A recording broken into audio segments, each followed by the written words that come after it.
നമസ്കാരം, news prime മലയാളത്തിലേക്ക് സ്വാഗതം. ഇന്ത്യയിലെ തെരഞ്ഞെടുപ്പ് സംവിധാനത്തെ തന്നെ അട്ടിമറിച്ചുകൊണ്ട്, മുഖ്യ തെരഞ്ഞെടുപ്പ് കമ്മീഷന്റെ ഓഫീസിനെ തന്നെ കളങ്കപ്പെടുത്തിക്കൊണ്ട്, ഏറ്റവും മലീനസമായ രീതിയിൽ ആ ഓഫീസിനെ സ്വാർത്ഥ താല്പര്യങ്ങൾക്ക് വേണ്ടി ദുരുപയോഗം ചെയ്ത ആളാണ് രാജീവ് കുമാർ എന്ന് പറയാൻ തൻ്റെ കയ്യിൽ മതിയായ രേഖകളുണ്ട് എന്ന് രാഹുൽ ഗാന്ധി പറയുമ്പോൾ BJP ആകെ അന്തം വിട്ടിരിക്കുകയാണ്. BJPയെ ജയിപ്പിക്കാൻ വേണ്ടി രാജീവ് കുമാർ കൈക്കൂലി വാങ്ങിയിരുന്നു എന്ന് ജയറാം രമേശ് ഉൾപ്പെടെയുള്ള കോൺഗ്രസിൻ്റെ പ്രമുഖ നേതാക്കൾ കൃത്യമായി ആരോപിച്ചതാണ്. 500 കോടിയാണോ അത് എന്നുള്ളത് ആദ്യഘട്ടത്തിൽ തന്നെ വലിയ രീതിയിൽ കോളിളക്കമുണ്ടാക്കിയ സംഭവ വികാസമായിരുന്നു. ജയറാം രമേശ് പറഞ്ഞു തുടങ്ങുമ്പോൾ തന്നെ ജഗദീപ് ധൻഖർ എന്ന രാജ്യസഭയുടെ ചെയർമാന് എന്ത് മറുപടി പറഞ്ഞ് അദ്ദേഹത്തിനെ ഇരുത്തണമെന്ന് പറയാൻ കഴിയാത്തൊരവസ്ഥയാണ്. കാരണം അത്രയേറെ വ്യക്തവും ശക്തവുമായി അദ്ദേഹം കാര്യങ്ങൾ അവതരിപ്പിച്ചു എന്നുള്ളതാണ് വാസ്തവം. സുപ്രീം കോടതി ചീഫ് ജസ്റ്റിസ് സഞ്ജീവ് ഖന്ന ഒരു ഉത്തരവ് പുറപ്പെടുവിച്ചിരിക്കുകയാണ്.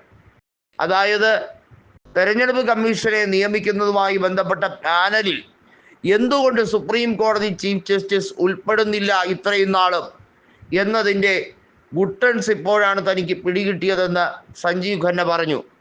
എന്ത് രീതിയിലും തെരഞ്ഞെടുപ്പ് കമ്മീഷനെ നിയോഗിച്ച് തെരഞ്ഞെടുപ്പിനെ അട്ടിമറിക്കാൻ ഭരണകക്ഷി അംഗങ്ങൾ സ്വാധീനം ചെലുത്തുന്നതായി തനിക്ക് ബോധ്യപ്പെട്ടിരിക്കുന്നു എന്നുകൂടി സുപ്രീം കോടതി ചീഫ് ജസ്റ്റിസ് പറയുമ്പോഴാണ് ഇതിൻ്റെ ഗൗരവം എത്രത്തോളം ഭയാനകമാണ് എന്നുള്ളത് മനസ്സിലാക്കേണ്ടത്.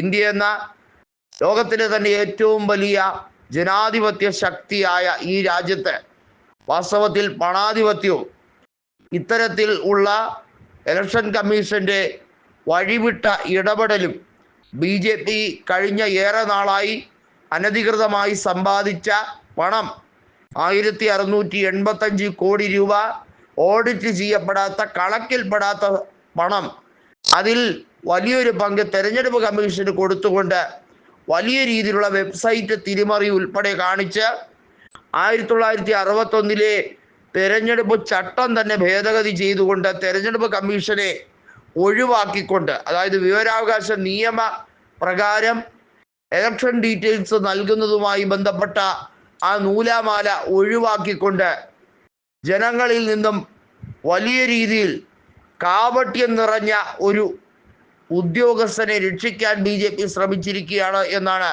ഇപ്പോൾ രാഹുൽ ഗാന്ധി പറഞ്ഞിരിക്കുന്നത്. നമുക്കറിയാം, സഞ്ജീവ് ഖന്ന ചീഫ് ജസ്റ്റിസ് ആയതോടുകൂടിയാണ് നരേന്ദ്രമോദിക്ക് എന്തെന്നില്ലാത്തൊരു ഇളക്കം തട്ടിയത്. അതിനുശേഷമാണ് അദ്ദേഹം ഇന്റർവ്യൂ കൊടുത്തുകൊണ്ട് താൻ അമാനുഷ്യനല്ല, ഈ രാജ്യത്ത് സുസ്ഥിരമായ വികസനം തന്നെ കൊണ്ട് മാത്രം നടക്കില്ല എന്ന രീതിയിലൊക്കെ പറഞ്ഞത്. ഇന്ത്യയിൽ ദാരിദ്ര്യ നിർമ്മാർജ്ജനം അടക്കമുള്ള കാര്യത്തിൽ പൂർണ്ണമായി ഒന്നും ചെയ്യാൻ കഴിഞ്ഞിട്ടില്ല എന്ന് തുറന്ന് സമ്മതിക്കലായിരുന്നു നരേന്ദ്രമോദി ചെയ്തതെന്ന്. യഥാർത്ഥത്തിൽ ഇന്ത്യയിലെ സാമ്പത്തിക മൂല്യത്തെ നോട്ട് നിരോധനം കൊണ്ടൊക്കെ ഇടിച്ചു തകർക്കുകയാണ് ചെയ്തത്. ഡോളർ ഇപ്പോൾ ഏറ്റവും വലിയ കുതിപ്പിൽ കുതിക്കുമ്പോൾ ഇന്ത്യൻ കറൻസി പേപ്പർ വില പോലും ഇല്ലാത്ത രീതിയിൽ തകിടം മറിയുന്ന ഒരു കാഴ്ചയിലേക്ക് സാക്ഷ്യം വഹിക്കുകയാണ്.